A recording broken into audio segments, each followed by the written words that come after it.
పల్నాడు జిల్లా వినుకొండలో డాక్టర్ కోడెల శివప్రసాదరావు కాంస్య విగ్రహాన్ని ఘనంగా నిర్వహించారు. ఎంపీ లావు, చీఫ్ విప్ ఎమ్మెల్యే జీవి పాల్గొన్నారు. రూపాయికే వైద్యం చేసిన పేదల డాక్టర్ గా రాజకీయాల్లో తిరుగులేని పల్నాటి పులిగా ఆయన ప్రయాణం అనితర సాధ్యం అంటూ ఘన నివాళులర్పించారు. వినుకొండ నర్సరావుపేట రోడ్లోని ఎన్ఎస్పీ మైదానం వద్ద ఏర్పాటు చేసిన మాజీ సభాపతి కోడెల శివప్రసాదరావు వర్ధంతి సందర్భంగా ఆయన కాంస్య విగ్రహావిష్కరణ కార్యక్రమాన్ని మంగళవారం ఘనంగా నిర్వహించారు. టీడీపీ పార్లమెంటరీ పార్టీ నేత ఎంపీ లావు కృష్ణదేవరాయలు, రాష్ట్ర మైనార్టీ వ్యవహారాల సలహాదారు మహమ్మద్ షరీఫ్, రాష్ట్ర SC commission chairman KS Jawahar, TDP రాష్ట్ర అధికార ప్రతినిధి కోడెల శివరాంతో కలిసి ప్రభుత్వ chief whip MLA GV Anjaneyulu విగ్రహాన్ని ఆవిష్కరించి నివాళులర్పించారు.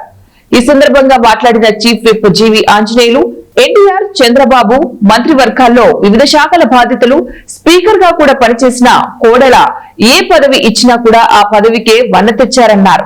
రాజకీయాల్లో విలువలకు ప్రాధాన్యం ఇచ్చారని, అనునిత్యం అభివృద్ధి కోసం ఆలోచించేవారని అన్నారు. చంద్రబాబు యువ పారిశ్రామికవేత్తలు రాజకీయాల్లోకి రావాలన్న ఆ పిలుపు మేరకు తెలుగుదేశంలో అడుగు పెట్టిన తనకు తొలినాళ్లలో గురువుగా అనేక సలహాలు ఇచ్చారని తెలిపారు. అలాగే పల్నాడు, ఉమ్మడి గుంటూరు జిల్లాలను అభివృద్ధిలో ముందుకు నిలిపారని, తాగునీటి పథకం, కోటప్పకొండ త్రికూటేశ్వర దేవాలయం, కోడెల స్టేడియం సహా చరిత్రలో నిలిచిపోయే ఎన్నో పనులు చేశారన్నారు. పల్నాడు పులిగా ఏదైనా ధైర్యంగా ముక్కుసూటిగా మాట్లాడేవారన్నారు. నాయకులు, ఎన్డీఏ కార్యకర్తలు, అలాగే కోడెల గారి అభిమానులు ఈ రోజు కోడెల గారి కాంస్య విగ్రహాన్ని ఇక్కడ ఏర్పాటు చేయడం, వినుకొండ గడ్డ మీద పల్నాడు పులి డాక్టర్ కోడెల గారి విగ్రహాన్ని ఏర్పాటు చేసినందుకు వారి అభిమానులందరికీ, ఎన్డీఏ కార్యకర్తలకు, తెలుగుదేశం పార్టీ నాయకులు, కార్యకర్తలు అందరికీ పేరు పేరున హృదయపూర్వక అభినందనలు తెలియజేస్తున్నా. కోడెల గారు పల్నాడు పులిగా ఆనాడు అమ్మ ఎన్టీ రామారావు గారి మంత్రివర్గంలో ప్రజలను మెప్పించారు, హోంమంత్రిగా చేశారు.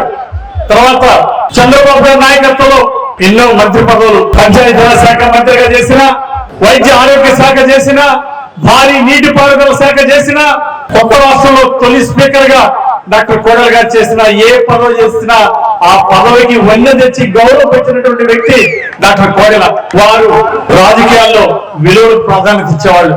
పేదవాళ్ళకి రూపాయి డాక్టర్ గా పేరు తెచ్చుకొని ₹1 పేదలకు వైద్యం అందించినటువంటి పేదల డాక్టర్ కోడెల గారు అనునిత్యం అభివృద్ధి గురించి ఆలోచించేవారు.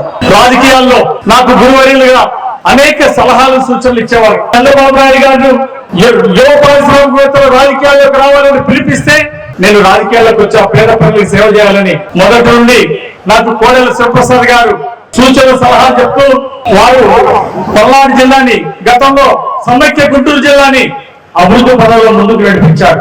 తాగునీటి పథకం దగ్గర నుండి, కోడెల స్టేడియం దగ్గర నుండి, కోటప్పకొండ త్రికోటేశ్వర స్వామి దేవాలయం నిర్మాణం, ఇలాంటివి ఎన్నెన్నో చరిత్రలో నిలిచిపోయేటువంటి పనులు డాక్టర్ కోడెల గారు చేశారు. కోడెల గారు ఏ పదవి అప్పచెప్పినా, ఏ మంత్రి అప్పచెప్పినా సరే ఒక బ్రాండ్ అంబాసిడర్ గా తీర్చిదిద్దారు. ప్రతిపక్షంలో ఉన్నప్పుడు పోరాట సింహంగా నిలిచారు కోడెల గారు. ఆనాడు ప్రతిపక్ష వేధింపులకి ఎదుటి పోరాడినటువంటి గొప్ప నాయకుడు కోడెల గారు.